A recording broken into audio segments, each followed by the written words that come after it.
It's nighttime, guys. As of right now, I don't really have a topic, but I wanted to try something out with my Escape. Just out of curiosity.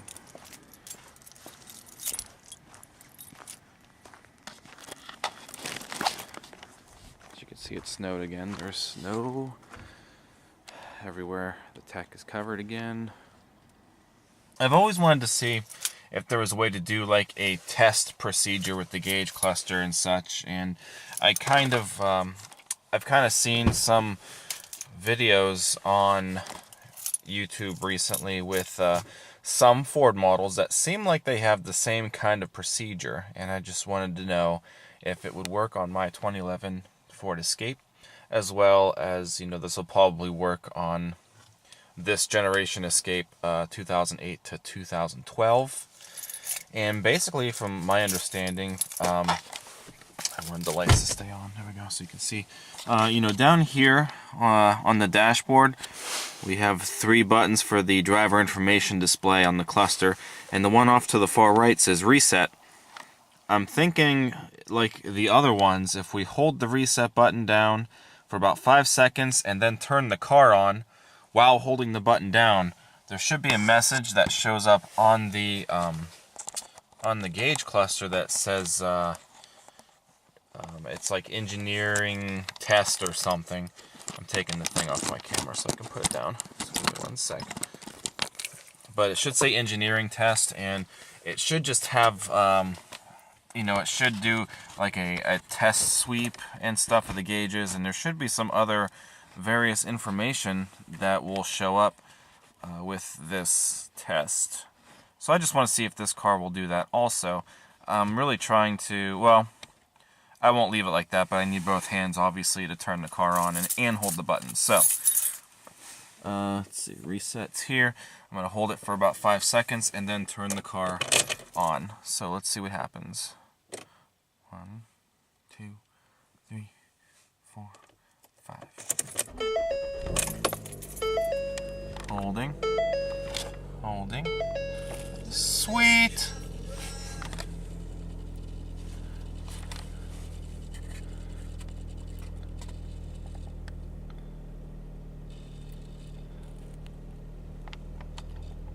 That's cool. Okay, and then there should be one here. Yeah, it lights up the entire message center to show that that's all working. All of the warning lights and indicators. That's really sweet. And it's funny, you can leave these on, I think, for as long as you need to. Just by pushing the reset button, it goes on to the next topic.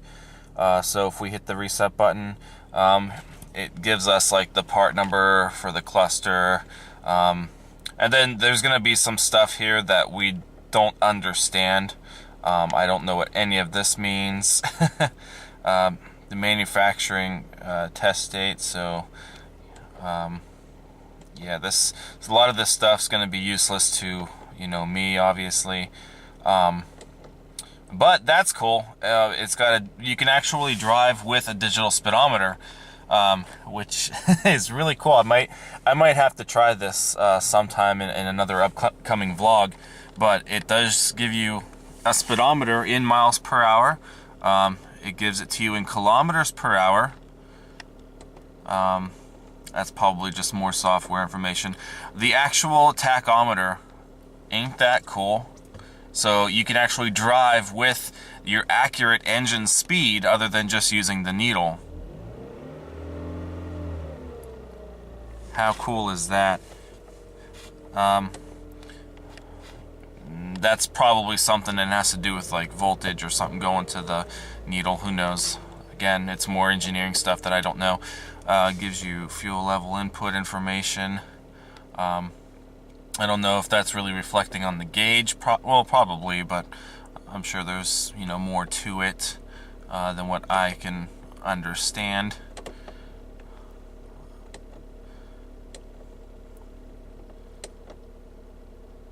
Temp gauge, 57 degrees Celsius. Is that Celsius or Fahrenheit? That might actually be the temperature of the engine. But that's kind of weird if it's in Celsius, only because, you know, I always thought that the gauges were, you know, in degrees, or Fahrenheit, I'm sorry. Because usually if it's at the middle, if the gauge is at the middle, that's usually, I think, about 200 degrees Fahrenheit for the engine. So I don't know. It is raising, so I don't know if it's really in, you know, and that's probably the voltage or something for the gauge. You know, fail safe cool mode, whatever that means. Odometer roll count, tripometers. Oh, cool. Okay, so there's the actual battery voltage, which is actually pretty good considering that the battery's weak, but that's probably mostly the alternator, of course, doing that. So the alternator looks like it's doing good. Run start. Moving step. Door adjust status. If I open it, oh, does it cancel it? Nope. Huh. Jam. ABS info. PCM info status. Yeah, I have no idea what any of this is meaning. Oil pressure. Does it move in the engine? No. MCE switch. Digital. There's just a lot of stuff in here that, you know, obviously I can't use any of this. Okay, and then when you get back to the sweep, that's going to be the beginning of the test all over again.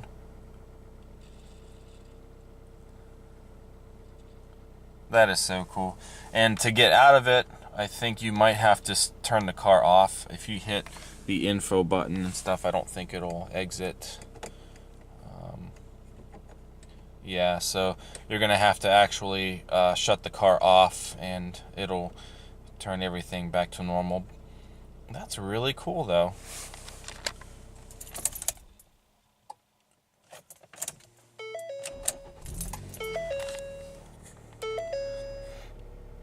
Yeah, so now it's back to your normal driver information settings. So that's cool. I wasn't sure if that was going to work on, you know, all these cars or not. I kind of want to do the Fiesta now. But the Fiesta's a little newer. It doesn't have these you know, settings here. Unless I hold the reset button for the trip computer, maybe. I don't know. I mean, the Fiesta doesn't have this kind of display, but maybe it'll try to calibrate other things. So that's pretty cool. I don't know. I'm willing to give it a shot. Here's the Portac. Again, covered in all of this snow.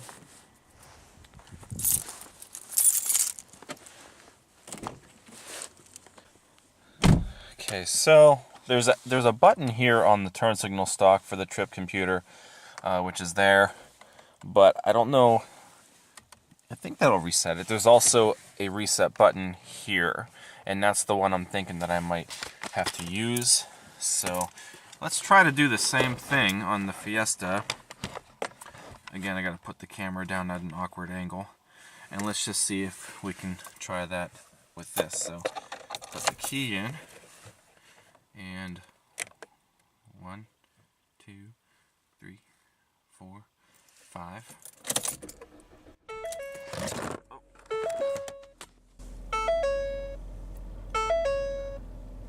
Test. Oh, sweet, it's gonna do it.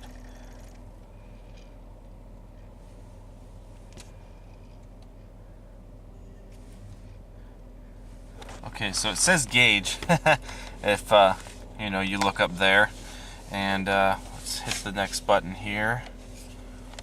Oh, sweet! So that's gonna light up the entire small driver information display. So there's everything in there. And let's hit the button again.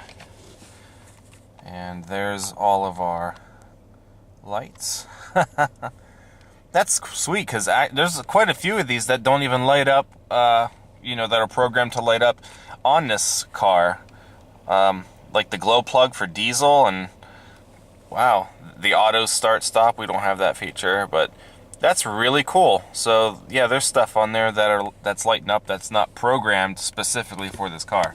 So that's awesome. Let's see, what else?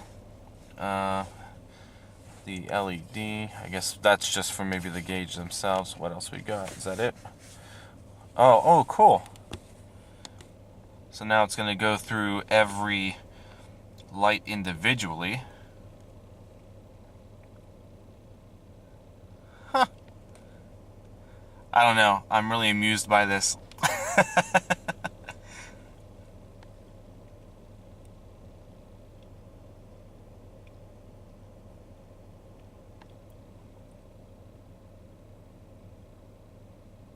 And then it just kind of goes through again until I hit the next button, or the button again. So maybe, I don't know what that means. This is probably all the software stuff now.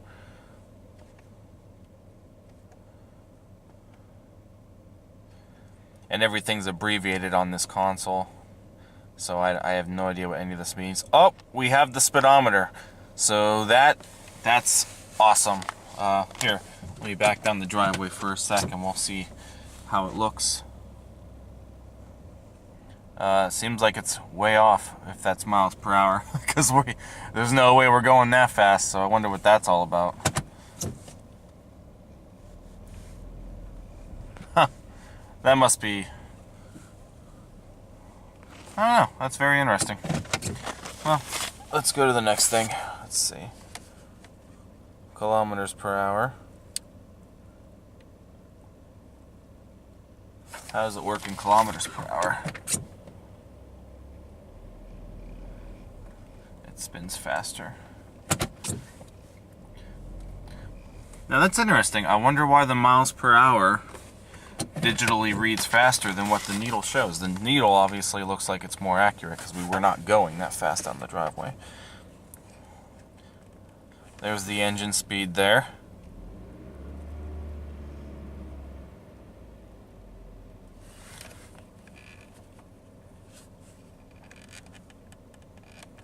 Again, just more engineering stuff. It's even weirder because it's all abbreviated. There's the 49 Celsius again, so that's the engine temperature. The C might stand for something else. Maybe it's not Celsius. I don't know. I'll look into that.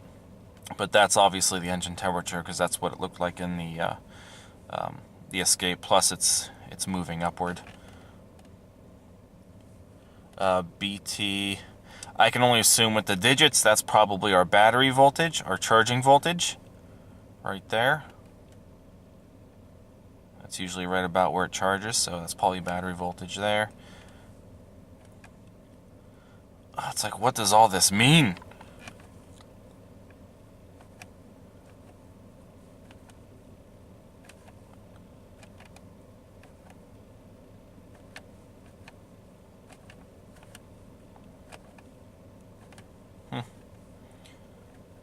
It is weirder with this small display. 92, okay. Okay. Okay. Okay. Okay. Oh, and now we're at the beginning.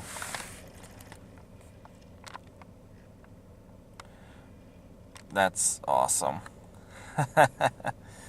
Oh, the things that I get amused with. Let me see if I can... Okay, so you can't use the actual trip button on the turn signal stock. It all has to be coming from the, you know, thing. That's really cool. So guys, probably the same thing, obviously. We turn the car off. Take the key out. Turn it back on. And everything's back to normal. Sweet! This pretty much turned into a vlog itself. I didn't think it was going to be this long. That's really all I got for you guys tonight. Don't forget to give this video a thumbs up if you found anything interesting in it. Also, leave your comments down below, and don't forget to subscribe to this channel. You can also check out teespring.com/stores/Mike's Vehicle Spotlight for all of the new MVS and vlog merchandise, mostly t-shirts, hoodies, and a couple of stickers as of right now. And Mike's Vehicle Spotlight will be back soon this year. So thanks for watching, guys. I will see you next time. Take care.